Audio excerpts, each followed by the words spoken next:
Good morning, gamers, and welcome back to another episode of Legend of Zelda Twilight Princess HD Let's Play.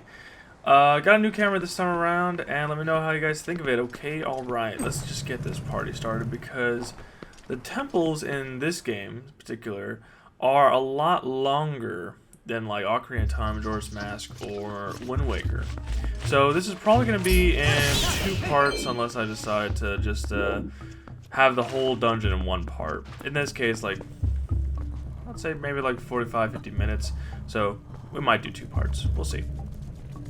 But let's welcome to the Forest Temple. Now, I don't really like the name because, I mean, it's just the name from Ocarina of Time. You know, like all the other temples in this game, like, you know, the Lake Bed Temple, Goron Mine, and Arbitr's Grounds, like, it's got actual, like, you know, original names, whereas, you know, I get it. The names in Ocarina of Time were more, they're named after the medallions, you know, Spirit Temple, Shadow Temple, Water Temple, whatever, which is, it was fine in Ocarina of Time, but I kind of wish that this temple had, like, a more unique name, you know what I mean?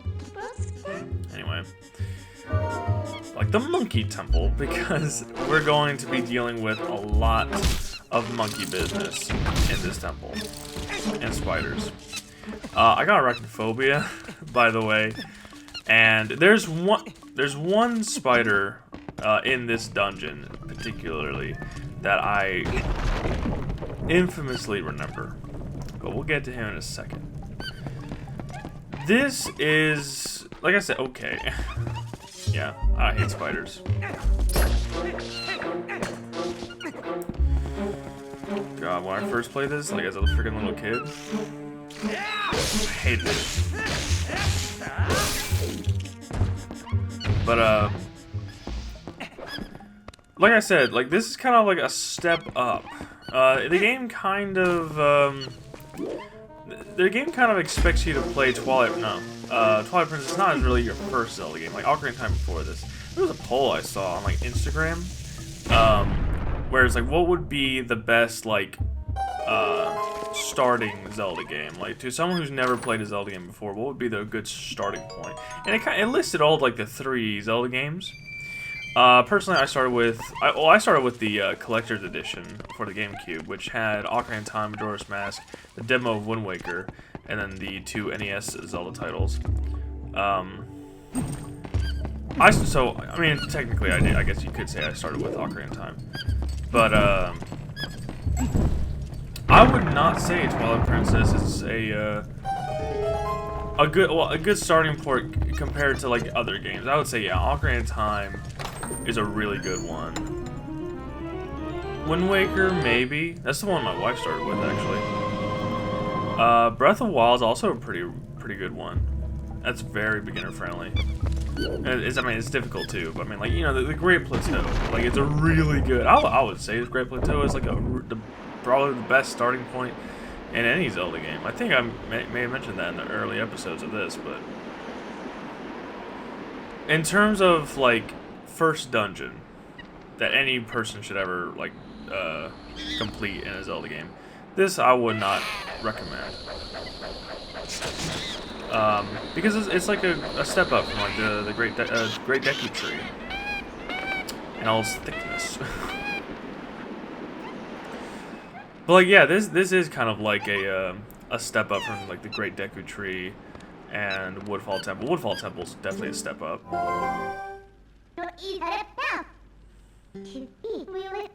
So, like I mentioned, we got some monkey business that we gotta take care of this time around. It's actually, speaking of Woodfall Temple, it's not really exactly the same because you don't really deal with the monkeys inside the temple. It's more so like before, like in the Great Deku, in the, what's it called, the Great Deku Palace. But yeah, it's kind of reminiscent of that. And speaking of monkeys, I'm actually kind of surprised that there's not really any like Donkey Kong or Diddy Kong kind of like references in this. This came out with GameCube. And speaking of which, I'll get to it in a second. We gotta introduce one of the best characters in the whole Zelda franchise. We're gonna get some thumbnail material in a second. So, this is Uku, apparently a fellow adventurer.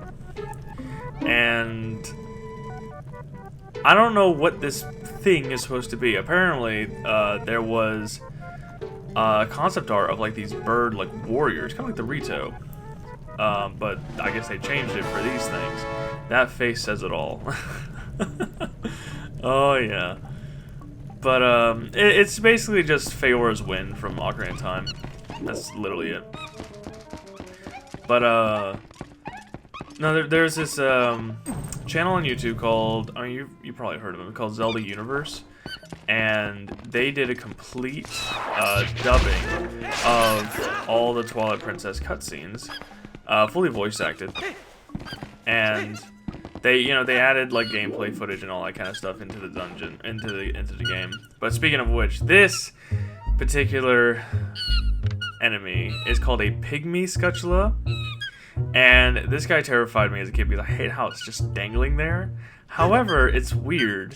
This is the only one we see in the whole game. And I got my copy of the case of Twilight Princess HD right here. And he's actually on the back. Let's see if you guys see that. Like, zoom in. Oh, stop it. Oh, there we go. You can see him on the back. Like, okay. You only see him once in the whole freaking game. But it is kind of interesting because he doesn't do anything. He just keeps you from jumping onto that ledge. But you can just swim around here and just knock him out. Very easy. You never see him touch the ground. However, in the trailer, it was I think the 2005 trailer. I'll show some footage. There you go. I try to do that all the time.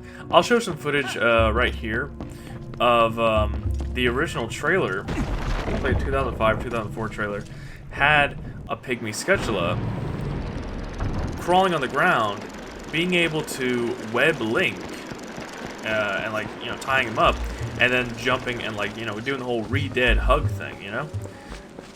They didn't start doing that until the Skyward Sword scutulas, which I mean it's cool. But at the same time, it's like, okay, why basically program that? But then you take it out and there's only one pygmy scutula, like I said, in the whole game. Yeah, we get these kind of enemies later, way later, like in the City of the Sky Temple. We get a lot of enemies that are in this temple.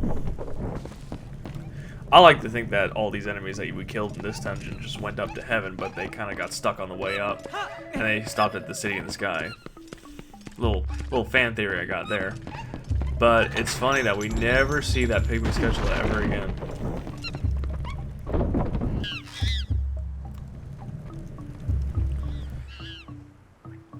So apparently, I think like the big boss of the monkey group is being a jerk, being possessed or whatever, and locking up all his fellow monkeys. So we got to basically go and free all these monkeys.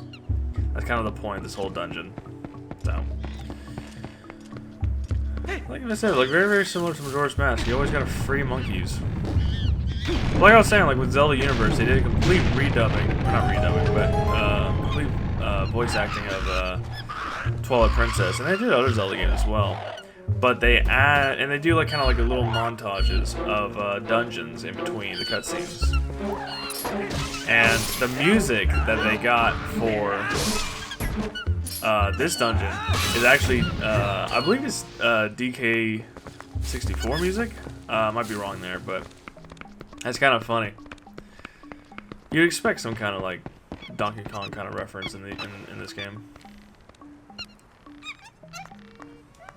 So this is kind of like, we did it earlier, but this is kind of the main gimmick of this dungeon, is that we gotta free as many monkeys as we can, so that we can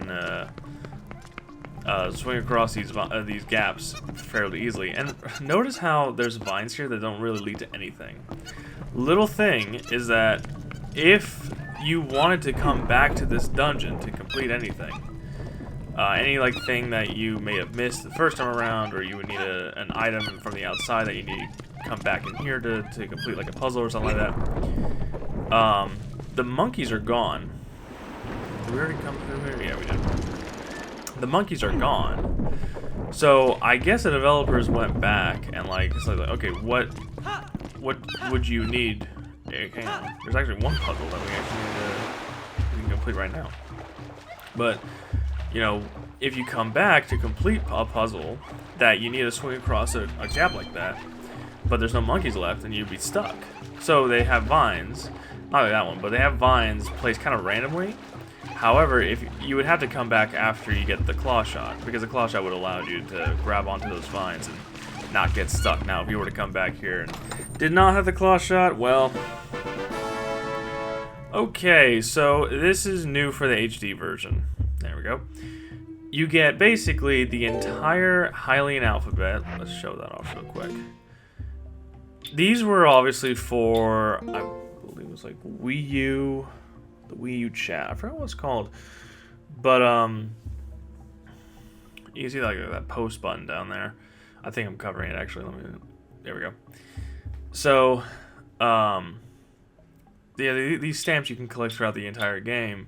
And I think they got the whole alphabet plus like different like I don't want to use the term emojis, but I guess I don't really have a choice. So that's just another thing that we got to collect for this game. I think originally that held 10 rupees in there. But yeah, we're gonna go ahead and collect every single one. I have actually never collected every single one before. That was one of the things. I've never 100%.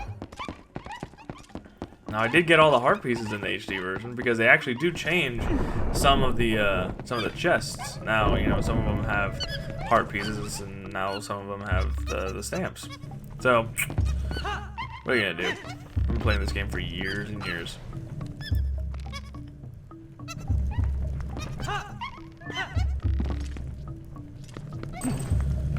So, there's not really much you can say to this dungeon. I mean, it was, like I said earlier, it was like kind of like a step up, like, ahead of previous games in terms of like the forest dungeons. But it's kind of, I don't want to say boring. The puzzles are slightly harder, not harder. Oh, come on. The puzzles are slightly trickier, I guess, and I mean the music is just kind of boring as well. I mean, you think about like the Forest Temple music from Ocarina of Time, that's really good, and even the Woodfall Temple. I would even argue that the Forbidden Woods music from Wind Waker is actually better than this. This is just, I don't know. It's not like foreboding or anything. Like obviously this is just battle music. But it's not foreboding or anything. You know, not creepy, not like, you know, you don't feel like kind of like in danger or anything like that. It's just, it sounds boring. But whatever. Now, one of the things I forgot, we're on Heroes mode in case you forgot, and that not only does it, you know, you take double damage, but also the fact that everything is mirrored. Now, I really wanted to play, I grew up with the Wii version, in case you didn't know, and I really wanted to play the normal version of this game, but I just couldn't. Technically, the first time I played this game was actually on the GameCube. It was a friend's copy, but I grew up with the GameCube, the Wii version, and I did not mean to do that, but couldn't need it. Whatever.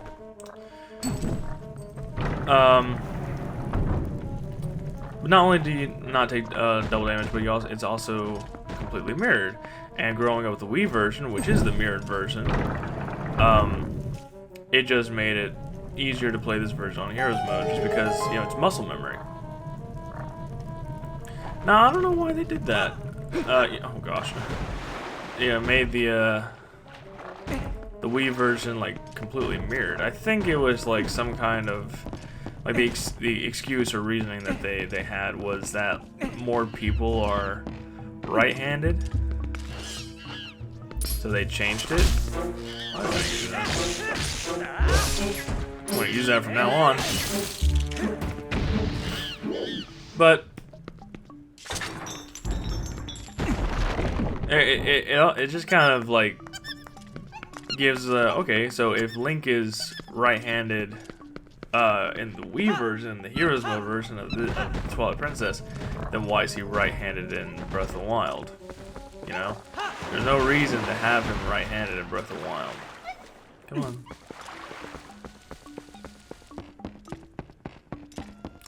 But that would kind of mess me up, like especially like in the original version. You saw that, like you needed to like just completely run on this side of the tiles. Well, playing the Wii version and game or the HD version and the GameCube version for the first time, yeah, I'd get messed up. It's like, oh, you know, those tile worms would get me.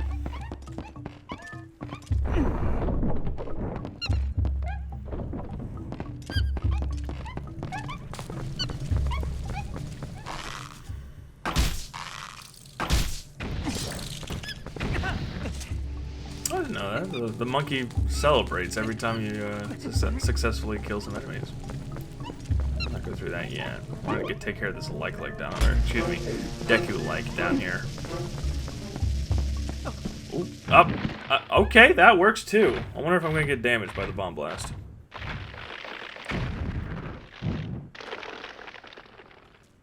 I did not mean to do that. I'm gonna know to do that from now on, though. There we go. We got a heart piece. Let's make our way up. All the way back up.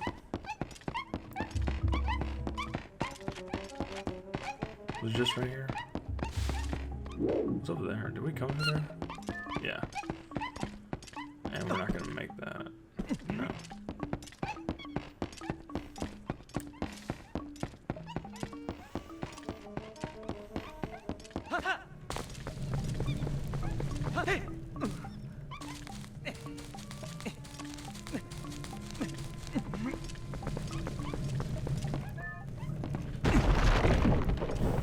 Alright, so this is kind of like a mini boss fight. We're not... The mini boss is later on, but like this is more of like I guess a stronger... Quartermaster, you could say. Let's go with Quartermaster.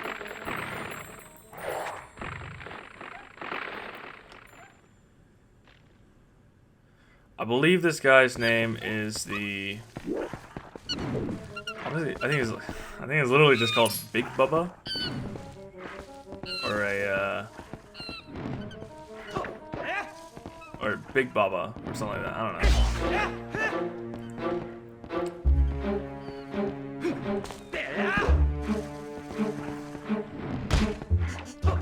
These guys hit hard.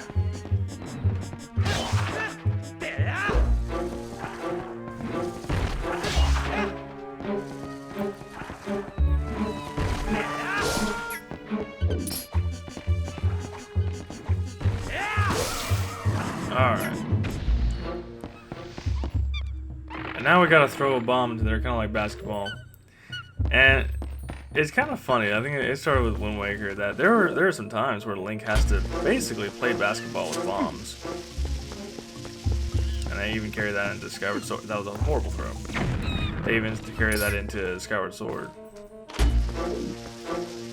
Come on. There we go.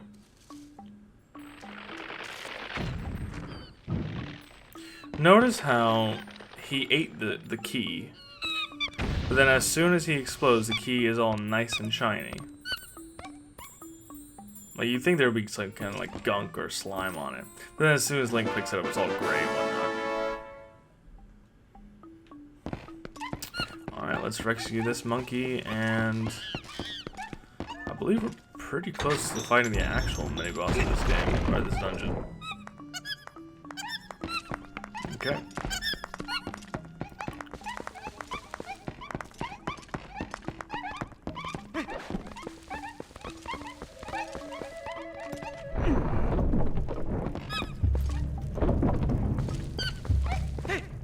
I mean, okay. There isn't really much to say about this dungeon, you know? You're basically just freeing some monkeys and fighting off spiders and dekububas and whatnot. I'm curious, what do people, you know, in the comment sections, let me know. What do people think about this dungeon? Because it's just slow. You know, there's nothing really too much going on. The later dungeons are so, I don't want to say so much better. I mean, they are better, but I mean, like,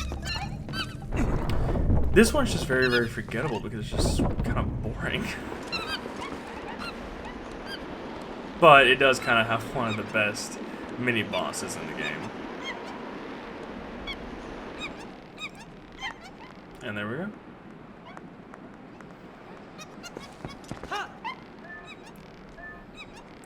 Concentrating, and we made it. I never failed that, but it always gets me on edge every time. Alright, so let's take down Thickness in Chief over here.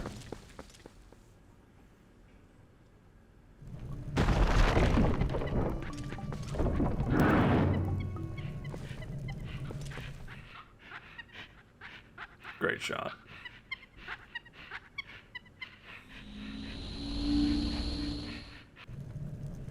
Now I remember back in, like, I think the same trailer that I mentioned before, the game Boomerang had a completely different design. There we go. Yeah, keep taunting me. Come on. The music in this fight is amazing.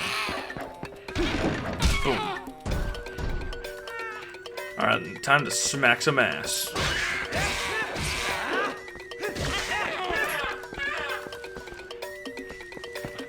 I think there's a reason why this game is rated PG-13. T for teens. I always mix those two up.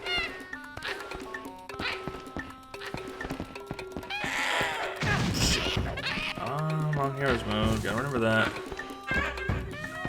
Oh, it's haunting me, are ya? There we go.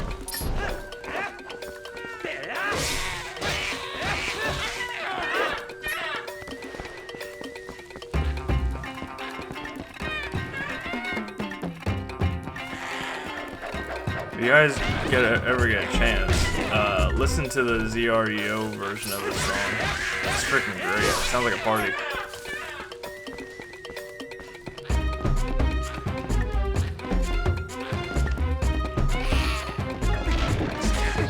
Alright, now we gotta take care of those freaking things. Can I ignore you? I think this is the final thing. There we go.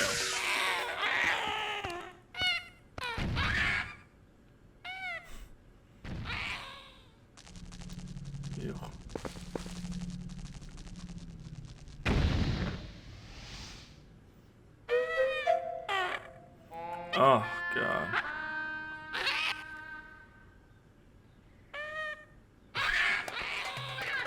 So he'll actually help out later during the boss fight. The boss of this dungeon. But yeah. So one thing's kind of weird. Like, this is like the fairy of winds who resides in Boomerang. I mean, I didn't think we really needed, like, this kind of explanation. Like, okay, it's just a boomerang that causes wind.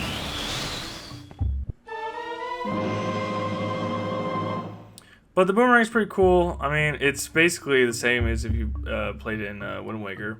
You can lock on to different things. What in Wind Waker, I think you can lock on to, like, one thing? Or were you able to lock on to multiple things? But in this game, you're able to lock on to multiple things.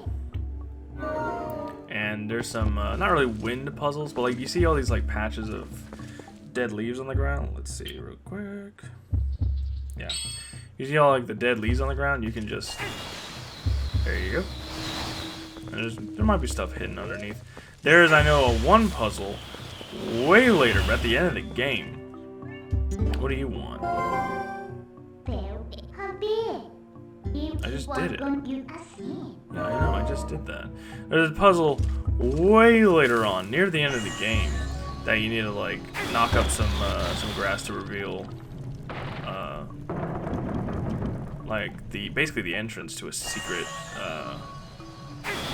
courtyard. I'm talking about the Hyrule Castle at the very end of the game.